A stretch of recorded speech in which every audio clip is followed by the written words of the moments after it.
ओम श्री सद्गुरु परमात्मने नमः।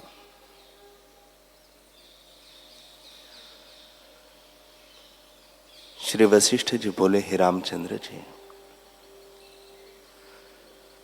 जितने दान और तीर्थादिक साधन हैं उनसे आत्मपद की प्राप्ति नहीं होती।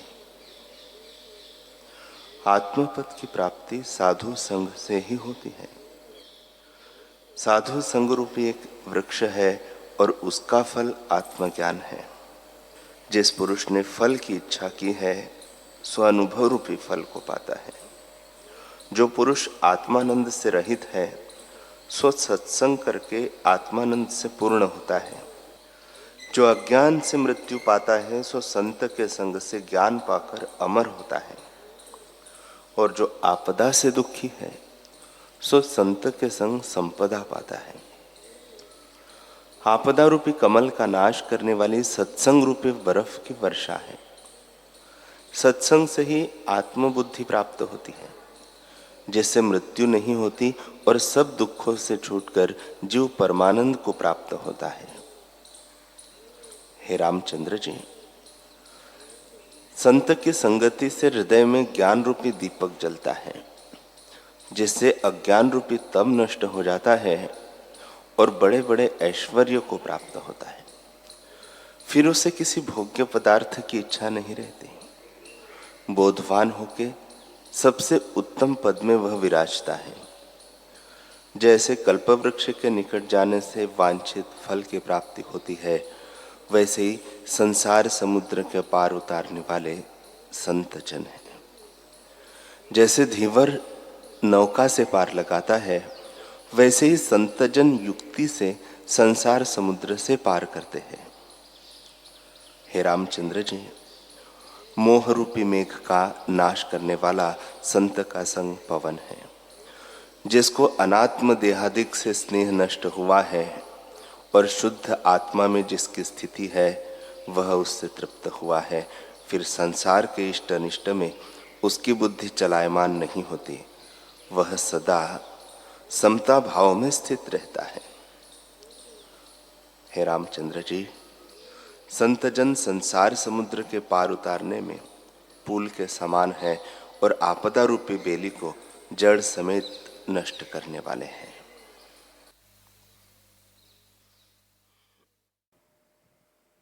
हरि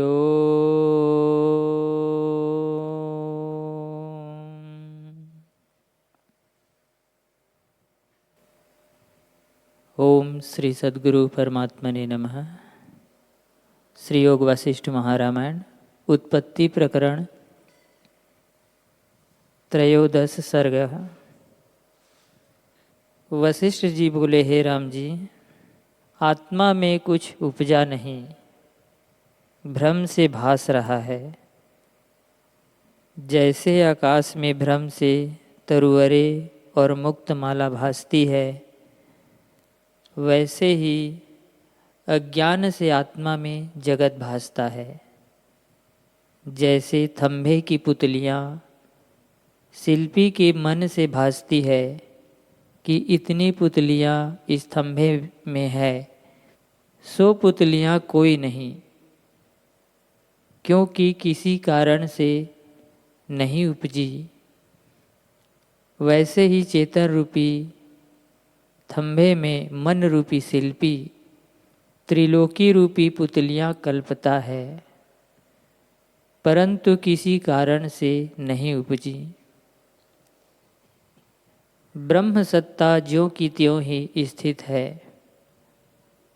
जैसे सोम जल में त्रिकाल तरंगों का अभाव होता है, इसी प्रकार जगत का होना कुछ नहीं।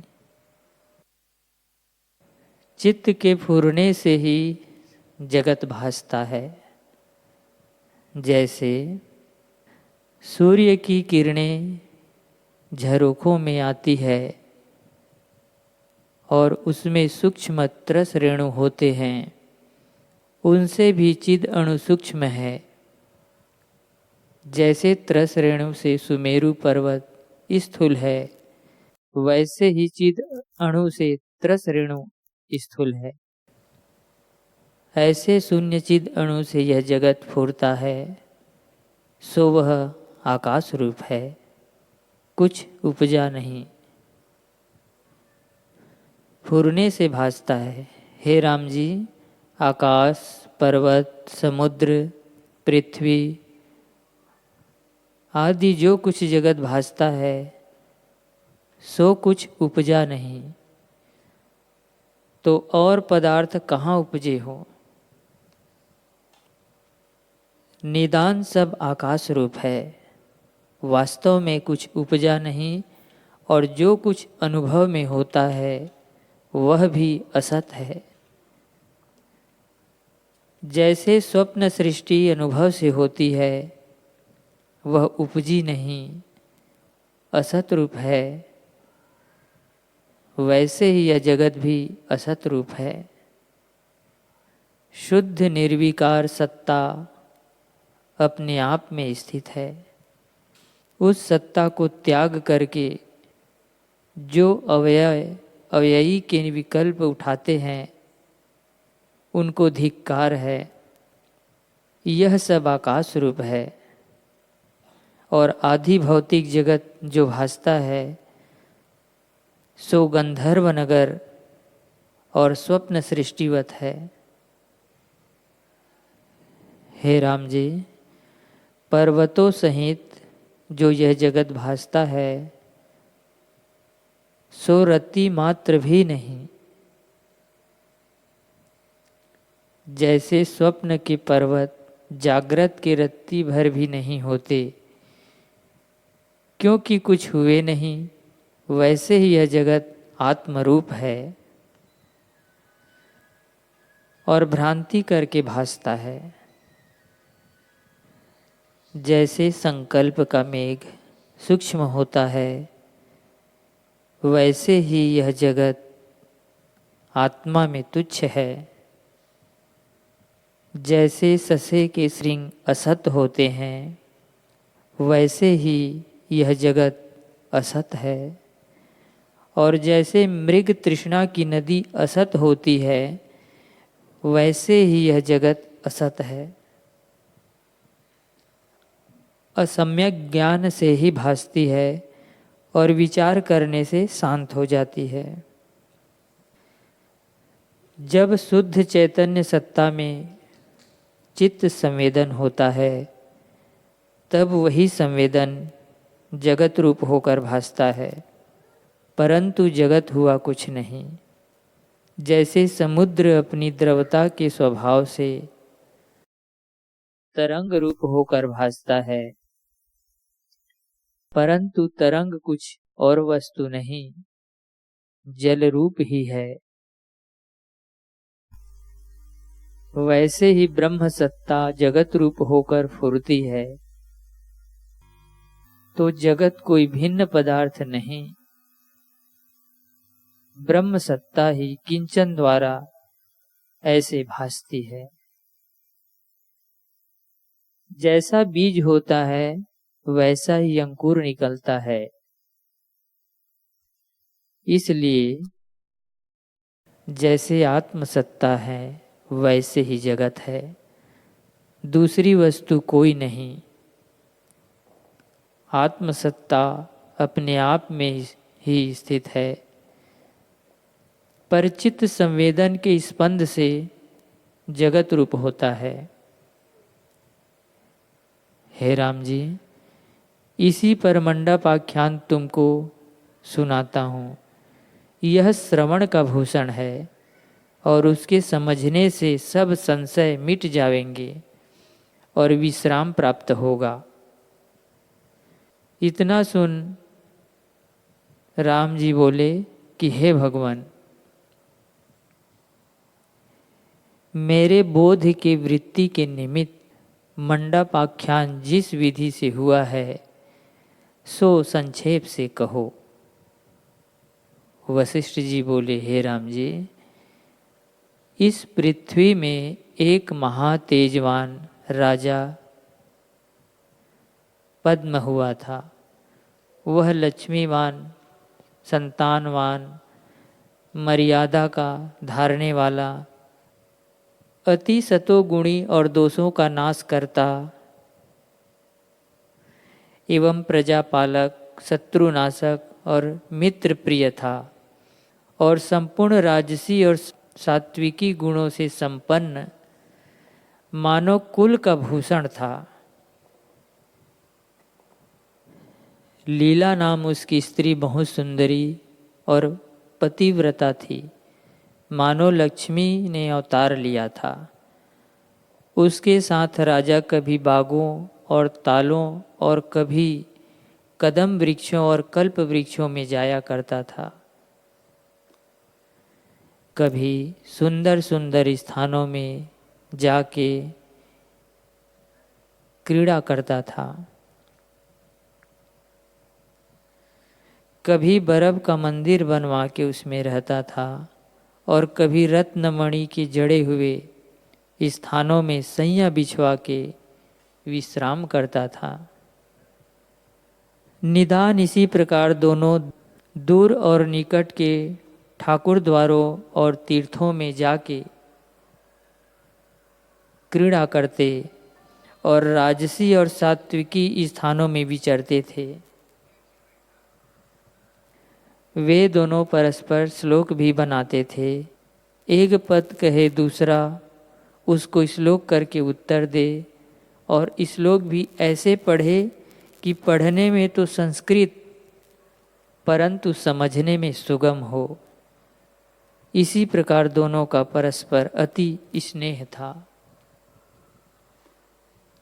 एक समय रानी ने विचार किया कि राजा मुझको अपने प्राणों की नाई प्यारे और बहुत सुंदर हैं, इसलिए कोई ऐसा यत्न, यज्ञ व तप दान करूं कि किसी प्रकार इसकी सदा युवावस्था रहे और अजर अमर हो इसका, और मेरा कदाचित वियोग न हो। ऐसा विचार कर उसने ब्राह्मणों, ऋषिवरों और मुनीश्वरों से पूछा कि हे विप्रों, नर किस प्रकार अजर अमर होता है? जिस प्रकार होता हो हमसे कहो। विप्र बोले, हे देवी, जब तप आदि से सिद्धता प्राप्त होती है परंतु अमर नहीं होता। सब जगत नाश रूप है। इस शरीर से कोई स्थिर नहीं रहता।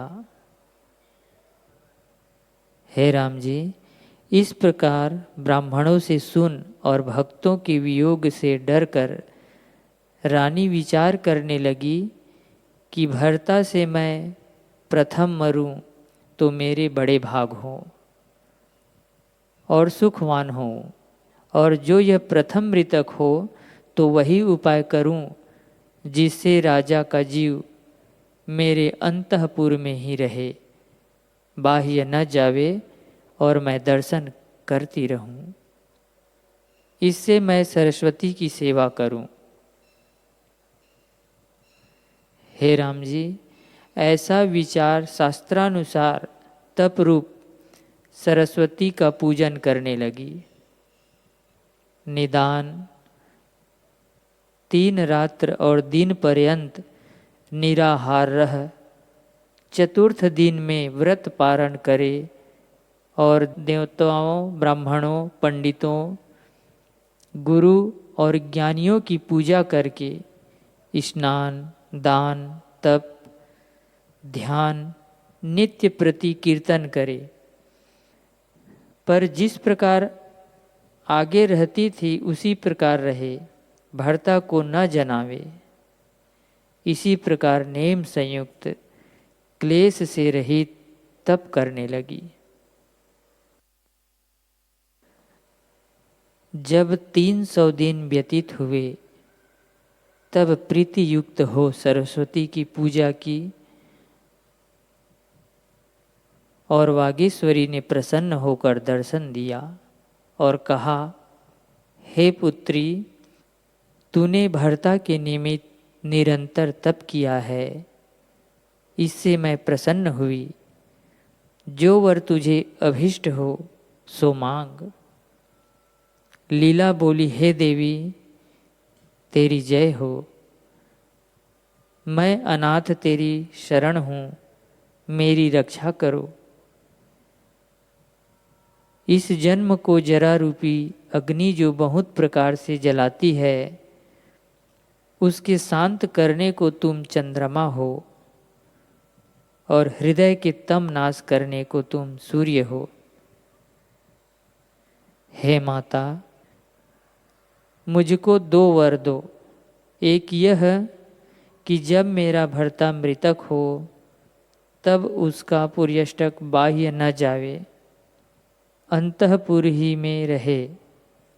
और दूसरा यह कि जब मेरी इच्छा तुम्हारे दर्शन की हो तब तुम दर्शन दो। सरस्वती ने कहा, ऐसा ही होगा। हे राम जी, ऐसा वरदान देकर जैसे समुद्र में तरंग उपज के लीन होते हैं, वैसे ही देवी अंतर्धान हो गई और लीला वरदान पाकर बहुत प्रसन्न हुई। काल रूपी चक्र में क्षण रूपी आरे लगे हुए हैं और उसकी 360 कीले हैं। वह चक्र वर्ष पर्यंत फिर उसी ठौर आता है। ऐसे काल चक्र के वर्ग से राजा पद्म रणभूमि में घायल होकर घर में आकर मृतक हो गया।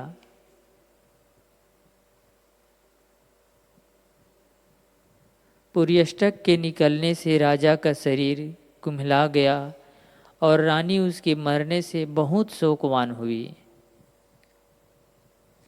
जैसे कमलिनी जल बिना कुम्हला जाती है, वैसे ही उसके मुख की कांति दूर हो गई और विलाप करने लगी। कभी ऊंचे स्वर से रुदन करे और कभी चुप रह जावे। जैसे चकवे के वियोग से चकवी शोकवान होती है और जैसे सर्प की फुफकार लगने से कोई मूर्छित होता है,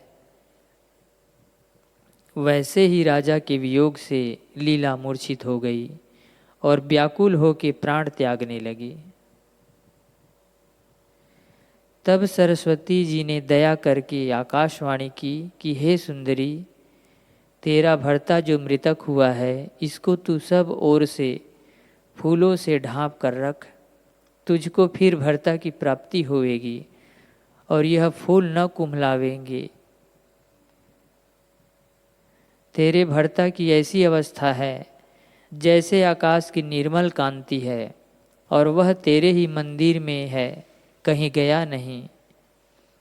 हे राम जी, इस प्रकार कृपा करके जब देवी ने वचन कहे तो जैसे जल बिना मछली तड़पती हुई मेघ की वर्षा से कुछ शांतिमान होती है, वैसे ही लीला कुछ शांतिमान हुई। फिर जैसे धन हो और कृपणता से धन का सुख न होवे, वैसे ही वचनों से उससे कुछ शांति हुई और भर्ता के दर्शन बिना जब पूर्ण शांति न हुई, तब उसने ऊपर नीचे फूलों से भर्ता को ढांपा और उसके पास आप शोकवान होकर बैठी रुदन करने लगी।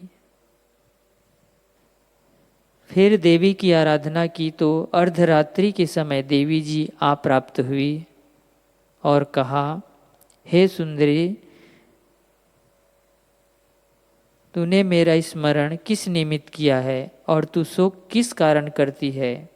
यह तो सब जगत भ्रांति मात्र है। जैसे मृग तृष्णा की नदी होती है, वैसे ही यह जगत है। अहम त्वम इदम से ले आदिक जो जगत भासता है, सो सब कल्पना मात्र है और भ्रम करके भासता है।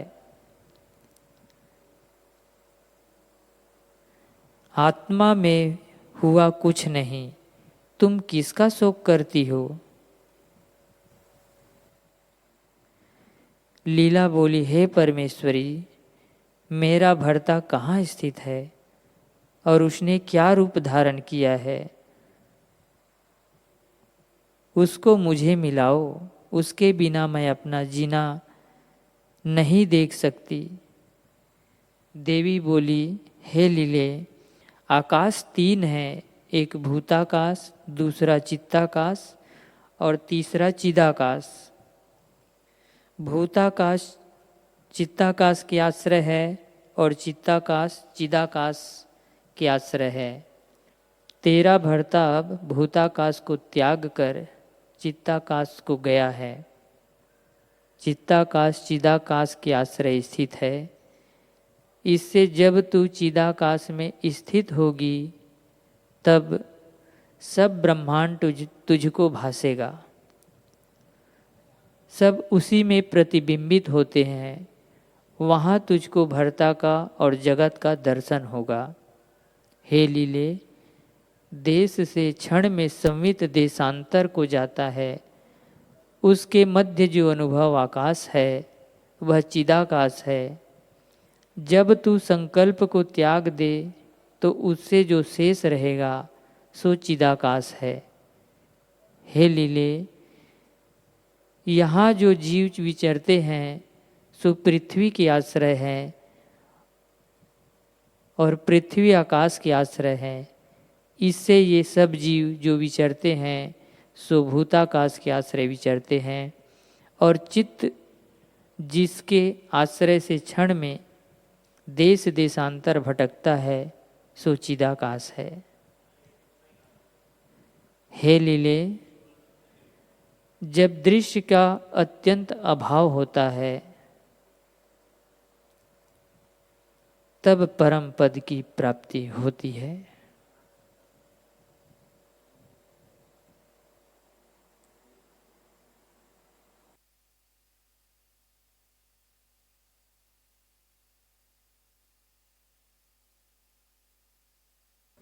हरि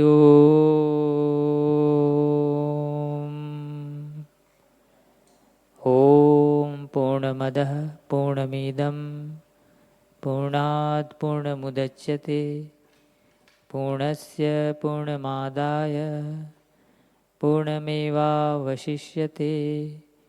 ओम शांति शांति शांति। श्री सद्गुरुदेव भगवान की जय।